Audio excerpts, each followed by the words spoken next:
Hello everyone. अब हम solve करेंगे एक numerical based on the relative displacement concept.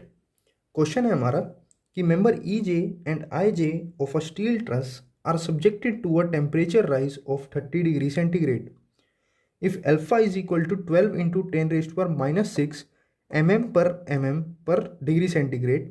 The displacement of E relative to joint H in direction of EH. तो ये हमारा E है, ये H है। हमने इन दो के बीच में रिलेटिव डिस्प्लेसमेंट फाइंड करनी है इन दी डायरेक्शन ऑफ EH। अब यहाँ पर हमें कोई एक्सटर्नल लोड नहीं दिया हुआ, एक्सटर्नल लोड हमें दिया नहीं हुआ, बट हमें टेम्परेचर राइज के कारण डिफ्लेक्शन दी हुई है। क्यों? अब डिफ्लेक्शन कैसे पता चला? क्योंकि यहाँ पर अल्फा दिया हुआ है। अब ये अल्फा होता क्या है? सो अल्फा हमारा होता है strain in 1 degree centigrade change of temperature. तो जब हम 1 डिग्री सेंटीग्रेड टेम्परेचर चेंज करेंगे तो कितना स्ट्रेन आएगा, यूनिट से भी देख सकते हैं कि mm पर mm यूनिट है स्ट्रेन की, और पर डिग्री सेंटीग्रेड मतलब जब हम 1 डिग्री टेम्परेचर चेंज करेंगे तो हमारे मेंबर में कितना स्ट्रेन आ रहा है वो हमें अल्फा बताता है। अब यहाँ पर हम यूज़ करते हैं कास्टिग्लियानो थ्योरम 2 की एप्लीकेशन। तो वहाँ से हमारा फॉर्मूला जो आया था वो था कि delta is equal to E H in the direction of E H. Relative displacement किसके बीच में फाइंड करनी है? ई और एच के बीच में। तो delta E H is equal to summation of P K L divide by E A. या बट यहाँ पर क्या है कि जो ये हमारा पी है वो है नहीं, एक्सटर्नल लोड नहीं है, तो हम इसको चेंज कर देते हैं डिफ्लेक्शन में, जो कि क्या होगा P L by A E into के, और पी एल बाय ए ई क्या हो जाएगा हमारा डिफ्लेक्शन। सो डेल्टा इंटू के। अब ये डेल्टा क्या है यहाँ पर? सो डेल्टा ये हमारा डिफ्लेक्शन इन ईच मेंबर। तो हम क्या करेंगे कि हर मेंबर में डिफ्लेक्शन फाइंड करेंगे और उनका फिर प्रोडक्ट लेंगे के साथ। के क्या है कि के है जब हम यहाँ पर 1 यूनिट लोड लगा देंगे और यहाँ पर हम 1 यूनिट लोड लगा देंगे तो हर मेंबर्स पर हम फोर्सेस फाइंड करेंगे। तो वो के है हमारा, और डेल्टा है हमारा कि जब हम डिफ्लेक्शन हर मेंबर पर हम डिफ्लेक्शन फाइंड करेंगे due to the temperature rise. तो हमारा फॉर्मूला सॉर्टेड है। फॉर्मूला हमने ये लगाना है कि डेल्टा ई एच फाइंड करने के लिए समेशन ऑफ डेल्टा इंटू क्या के। अब यहाँ पर हम लिख सकते हैं कि डेल्टा सिर्फ क्या है, 2 मेंबर्स का दिया हुआ है, member E J and I जे पर टेम्परेचर राइज की वजह से चेंज आया है। तो बाकी मेंबर पर क्या होगा, हम 0 लेंगे। So for other members delta will be equal to 0। क्यों? क्योंकि वहां पर कोई टेम्परेचर चेंज नहीं है, नो टेम्परेचर चेंज। बट हमारा मेंबर ई जे और आई जे के लिए हम डेल्टा हमें निकालना पड़ेगा। तो हमारा फर्स्ट स्टेप यही होगा कि हम डेल्टा निकालें। और इसका फॉर्मूला क्या है? तो इसका फॉर्मूला होता है हमारा अल्फा। ये क्या है हमारा? स्ट्रेन है, तो mm पर डिग्री सेंटीग्रेड। तो इसको t के साथ मल्टीप्लाई कर देंगे, ये खत्म हो जाएगा। अब ये mm है तो इंटू एल कर देंगे तो हमें डिफ्लेक्शन मिल जाएगी। क्योंकि स्ट्रेन क्या होता है? स्ट्रेन हमारा होता है डेल्टा एल बाय एल। तो लेंथ के साथ मल्टीप्लाई कर देंगे तो हमें ये डिफ्लेक्शन मिल जाएगी। सो हमारा फॉर्मूला बन गया ये। तो ये हम फॉर्मूला लगाएंगे for member E J and I J. अब यहाँ पर के क्या है हमारा? तो अगर हम के को देखें, के है हमारा forces in all member due to unit load applied at E and H in the direction of E H. तो हम यहाँ पर यूनिट लोड लगाएंगे 1 और 1, और सभी मेंबर्स पर हम फोर्सेस निकालेंगे। उसका फिर मल्टीप्लाई करेंगे डेल्टा के साथ और उनका फिर समेशन कर देंगे तो वो हमें डेल्टा ई एच दे देगा। तो इस तरह से ये हमारा क्वेश्चन प्रोसीड होगा। अब हम सबसे पहले हमारा स्टेप 1 पर आते हैं, दैट इज डेल्टा फाइंड करना। तो अब हमारा फर्स्ट स्टेप है कि हम डेल्टा फाइंड करें। तो स्टेप 1 है हमारा डेल्टा कैलकुलेशन। तो डेल्टा हमने फाइंड करना है 2 का। सबसे पहला हमारा डेल्टा ई जे यानी कि ये, तो इसकी लेंथ कितनी है 3000 mm। तो अल्फा कितना है, फॉर्मूला हमारा होता है delta is equal to alpha T L. तो अल्फा हमारा है 12 इंटू 10⁻⁻6 mm पर डिग्री सेंटीग्रेड। 30 डिग्री सेंटीग्रेड के लिए तो 30 एंड देन लेंथ कितनी है इसकी 3000, सो 3000। अब अगर हम इसको सोल्व करेंगे तो हमें वैल्यू मिलेगी 12 into 10⁻⁻6 and then into 30 into 3000।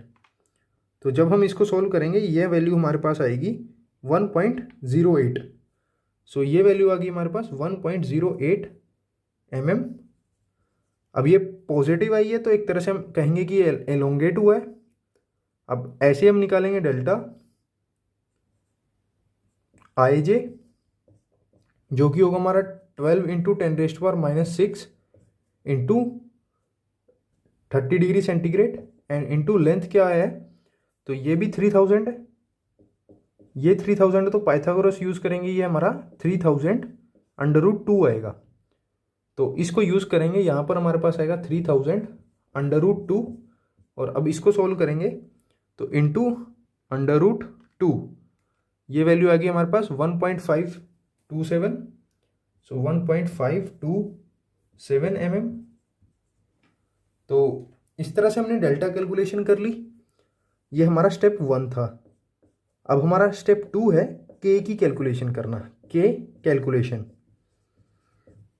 हमने बाकियों का क्यों नहीं किया, क्योंकि डेल्टा सिर्फ 2 ही मेंबर का चेंज हो रहा है, बाकियों का 0 होगा। तो 0 है तो जब मल्टीप्लाई करेंगे तो वो 0 ही आएगा, ऐड करेंगे तब भी वो फर्क नहीं डालेगा, तो इसलिए हमने उनका लिखा नहीं। अब हम आ जाते हैं के कैलकुलेशन पे। तो अब हमने यहाँ पर यूनिट लोड लगा दिया है 1 का। अब हमने इन मेंबर्स पर हमने फाइंड करना है फोर्सेस। बट हमें ये पता है कि बाकी मेंबर्स पर तो डिफ्लेक्शन 0 आएगी, तो उनका फाइंड करने का मतलब फ़ायदा नहीं है।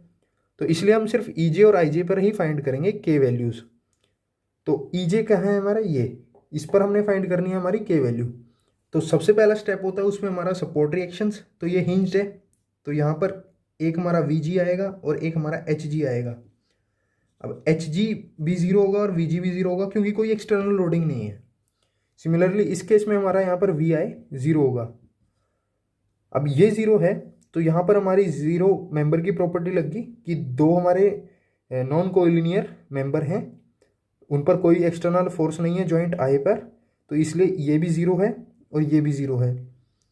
अब अगर हम इसको देखें तो यहाँ पर लोडिंग हमारी कैसी है, इधर जा रही है, तो इसको मतलब ऊपर जा रही है और लेफ्ट साइड जा रही है। ऊपर जा रही है तो ये वाला इसको बैलेंस करेगा, तो यहाँ पर हमारा टूवर्ड्स जॉइंट हो गया, और साथ में लेफ्ट साइड जा रही है यानी कि ये वाला हमारा राइट साइड इसको बैलेंस करेगा। अब ये हमें पता है कि सिमिलरली इसमें ये डाउनवर्ड है और राइट साइड है, तो ये यहाँ पर बैलेंस करेगा इसको। ये राइट साइड है तो ये लेफ्ट साइड से बैलेंस करेगा, और ये डाउनवर्ड है तो ये अपवर्ड से इसको बैलेंस करेगा। तो हमने डायरेक्शन दे दी। अब नेक्स्ट स्टेप है कि हम फाइंड करें। तो ये भी 3000 है, ये भी 3000 है, तो हम अगर इसको कंप्लीट करें इधर से तो ये एंगल हमारा 45 बनता है, ये वाला, और ये भी एंगल हमारा 45 बनता है, दोनों ही एंगल 45 बनते हैं। तो ये यहाँ पर हमारा आ जाएगा 1 cos 45 या 1 sin 45। सो 1 cos 45 या सो बेसिकली 1 डिवाइडेड बाय √2 कितना होता है 0.707। तो हमारे पास ये वैल्यू आ गई 0.707। सिमिलरली ये भी 0.707 आएगी, और ये हमारा क्या होगा, तो ये भी 1 है तो ये भी 0.707 आएगी, और ये भी 0.707 आएगी। ये हमारे 0 0 है। तो स्केयर में सारी ही 0.707 है। ये हमारी कैसी है, towards joint compression, towards joint compression, ये भी टूवर्ड्स जॉइंट है कंप्रेशन, और ये भी टूवर्ड्स जॉइंट है कंप्रेशन। तो टेंशन हमारी इसमें है डायगोनल में। तो एक हमारा ये मेंबर भी है जीजे। तो जीजे कैसा होगा हमारा, एक तरह से इसमें देखें अगर हम, तो ये डाउनवर्ड है, इसको बैलेंस करने के लिए अपवर्ड आएगी, अपवर्ड आएगी यानी कि अवे फ्रॉम द जॉइंट, और अवे फ्रॉम द जॉइंट यानी कि टेंशन। तो ये 1 1 हो जाएगा। तो इस तरह से हमने सभी फोर्सेस को फाइंड कर लिया।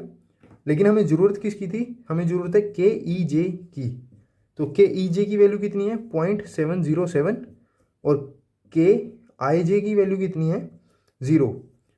तो ये किलो न्यूटन, और ये है कैसा हमारा, एक तरह से टूवर्ड्स जॉइंट है यानी कि कंप्रेशन। तो अब हम क्या करेंगे, इनको मल्टीप्लाई करके ऐड करेंगे। तो हमारे पास स्टेप 3 आ जाएगा। तो delta E H will be equal to summation of K delta. So delta E J क्या हुआ हमारा, डेल्टा ई जे क्या होगा, इसका और इसका मल्टीप्लिकेशन। तो जब ये करेंगे हमारे पास ये आएगा +1.08, क्योंकि इलोंगेशन है, इनटू दिस जो कि ये कंप्रेशन है तो नेगेटिव -0.707। अब इसको सोल्व करेंगे तो ये हमारे पास आएगा 1.08 इंटू -0.707। ये सोल्व करेंगे तो ये आ गया हमारे पास 0.7636। तो इसको सोल्व कर लिया तो ये हमारा क्या है, एक तरह से k इंटू डेल्टा ई जे है। ऐसे ही हम k इंटू डेल्टा आई जे फाइंड कर लेंगे। तो ये 0 है तो ये 0 हो जाएगा, यानी कि इसकी वजह से हमारी क्या आएगी, कंप्रेशन आएगी। सो डेल्टा ई एच क्या हो जाएगा हमारा, k इंटू डेल्टा ई जे, जो कि कितना है हमारा -0.7636 mm। अब यहाँ पर माइनस आया, माइनस का मतलब क्या है कि ई एच की डायरेक्शन से इसकी उल्टी डायरेक्शन होगी। ये ई है, ये एच है, डायरेक्शन ये है, तो इसकी लेकिन जो डिस्प्लेसमेंट की डायरेक्शन होगी वो अवे होगी, इसकी डायरेक्शन उल्टी होगी, ये नेगेटिव हमें ये शो कर रहा है। तो इस तरह से हमने इस क्वेश्चन को सोल्व किया। तो यहाँ हम लिख सकते हैं कि नेगेटिव साइन डिपिक्ट्स, क्या डिपिक्ट कर रहा है कि जो डेल्टा ई एच की डायरेक्शन होगी is opposite to unit loads. यहाँ पर यूनिट लोड हमारे इस साइड है तो डिफ्लेक्शन अवे होएगी, इधर यूनिट लोड इस साइड है तो इसकी डिफ्लेक्शन अवे होएगी। तो नेगेटिव साइन हमें ये बता रहा है और हमारा आंसर ये है। So thank you.